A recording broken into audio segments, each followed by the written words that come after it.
Thank you for inviting me and giving me an opportunity to talk about my passion, uh, treating women with infertility.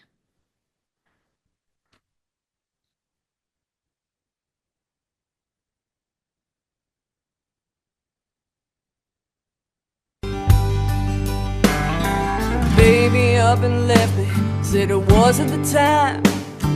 Promised he'd return, and he would always be mine. Oh, I passed some time away, held some strangers in my arms, but nothing could compare to the sweet love it shows of my own baby. Won't you come on home to me?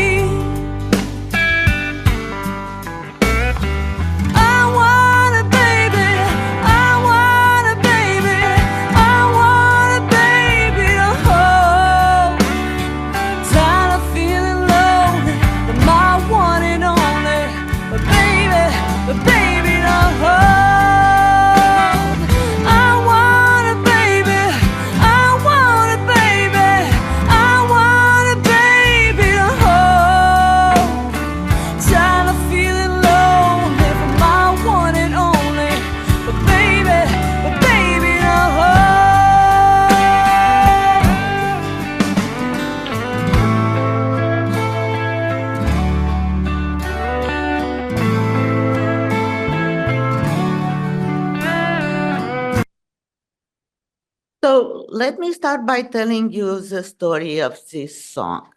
This is a patient of mine who is a songwriter and a singer who got married late in life and decided she wanted to have a child.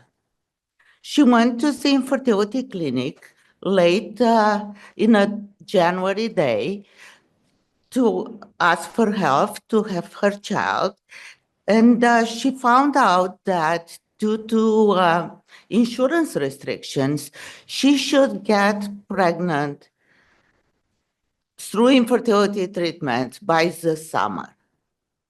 So the problem was that she had engagement with a band where she was a soloist for a concert in different cities all summer. So she had to make a choice. She would keep her career and not have a child, or she will cancel all the concerts and go through infertility treatment and hopefully will have a child. She agonized through these tough decisions. We had few sessions back and forth talking about this. She could not make her decision, so I gave her a week to come up with a decision. She, by the end of the week, she sent me an email with this song. She wrote and sang this song. That was her decision. She canceled all the concerts. She went through infertility treatment, and she has a daughter. This is the kind of work I do with my patients.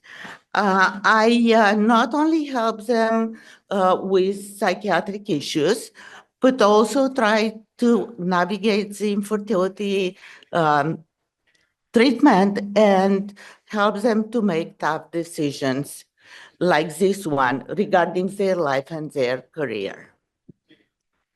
Now I'm going to talk about this painting. If you start looking at the painting from the left to the right, that painting was given to me by a patient who was a painter and who went through a couple of years of infertility. During that time, I encouraged her to use painting as a tool to release her stress and increase anxiety. At the end of the treatment, she brought me this painting. She called it my infertility journey. If you start on the left side, you will see a thin pink line, which is a happy time when she graduated from art school. Then there is another thin line, pink, that represents her marriage to her husband. But then you could see a bunch of blocks that represent her infertility, failures, and miscarriages. Fortunately, after that, there is a big pink line, which represents her pregnancy and delivery of her daughter. Unfortunately, at the end of it, there is a black cloud, which was the postpartum depression. But she went over it and she gave me this painting. So, pa- treating women with infertility is my passion. Let me tell you how I got there and how I ended up doing this work. I was trained in Romania as a physician during tough communist times under Ceausescu, and I developed during my training a strong passion for clinical immunology. After finishing my residency in family practice, I realized that due to the condition at that time, there were basically no opportunities for me to continue my research. There were, due to the shortage of even basic things like medicinal gloves, there were no resources for research. Together with my husband and my son, to fulfill my dreams, we decided to immigrate to United States to reunite with my father's family in Boston. Shortly after I arrived in Boston, I was offered a research fellowship in reproductive immunology at Brigham and Women's Hospital in the Department of Obstetrics and Gynecology. After 2 years of fellowship, I joined the research team in Fearing Lab, which was the best in this research at that time, to continue my research. My research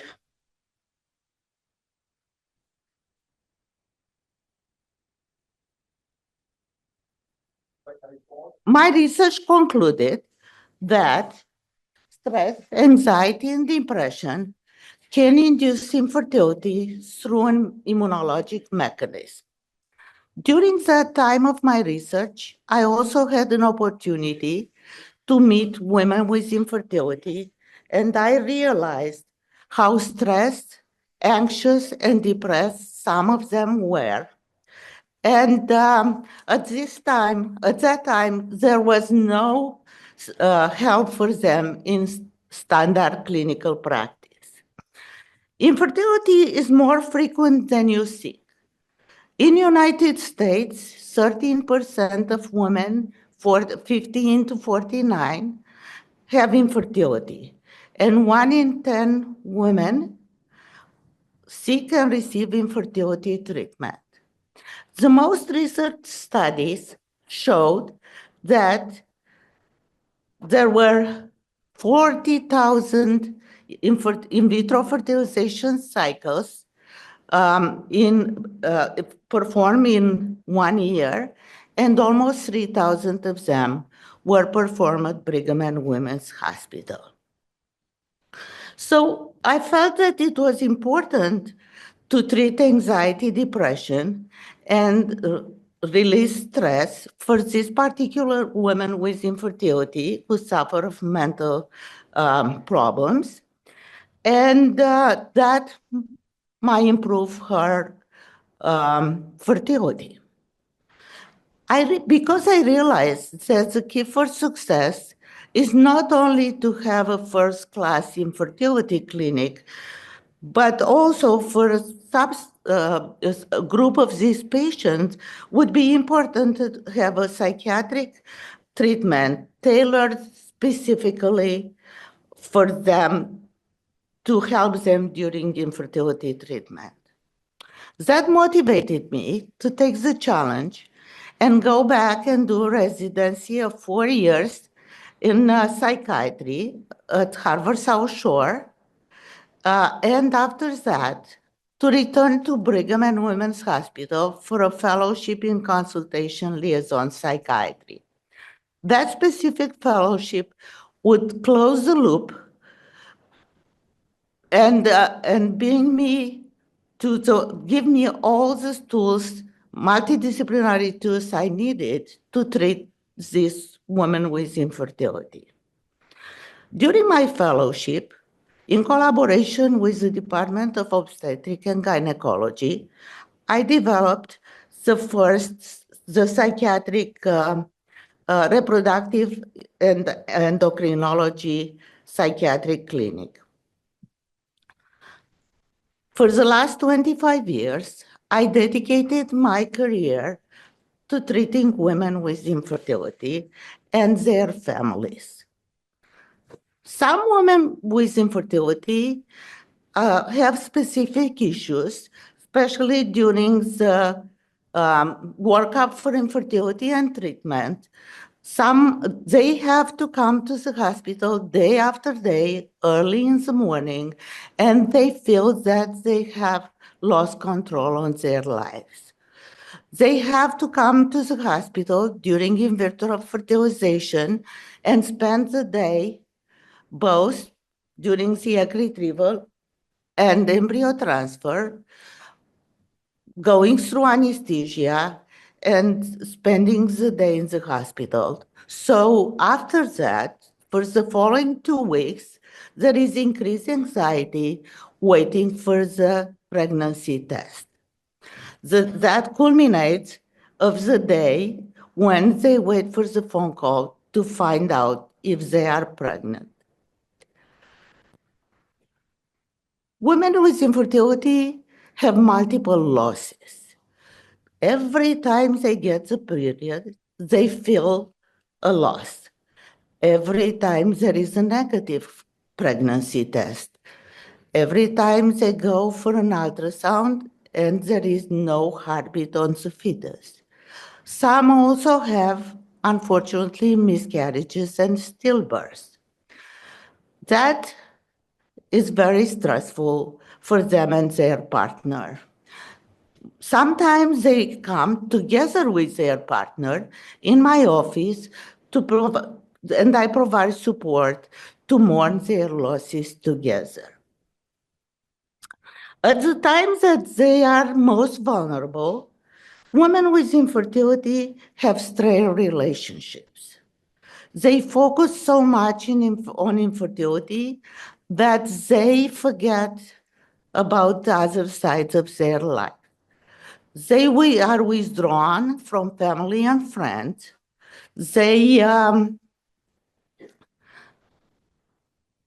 don't go to gathering with family and friends because they are afraid somebody might announce a pregnancy.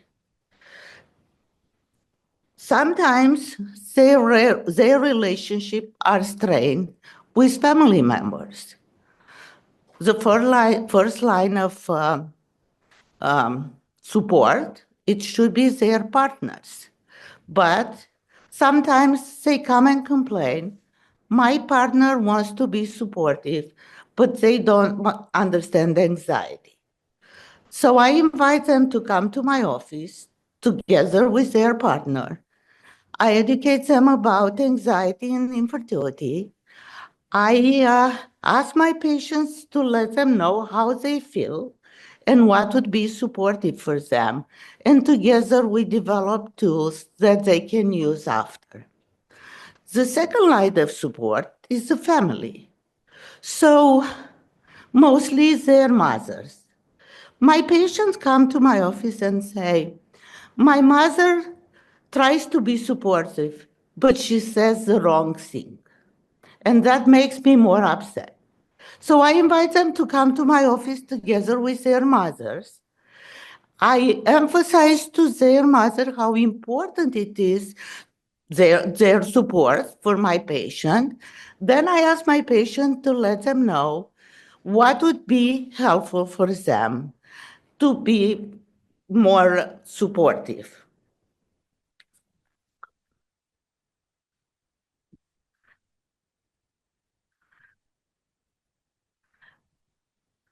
Recently, I was invited to do an educational videotape for patients with infertility. I was always asked to bring one of my patients to tell her side of the story. My patient talked about how important it was for her to have somebody to treat her for her psychiatric issues who can understand infertility. Initially, she was treated in the community for depression and anxiety by a psychiatrist, and she did very well. But then she was diagnosed with infertility and went through infertility workup and treatment. And she started to go back to her psychiatrist to talk about her issues with infertility.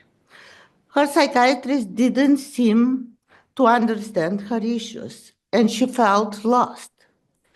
The infertility specialist at Brigham and Women's Hospital referred her to me, and she said that after the first visit, she felt relief.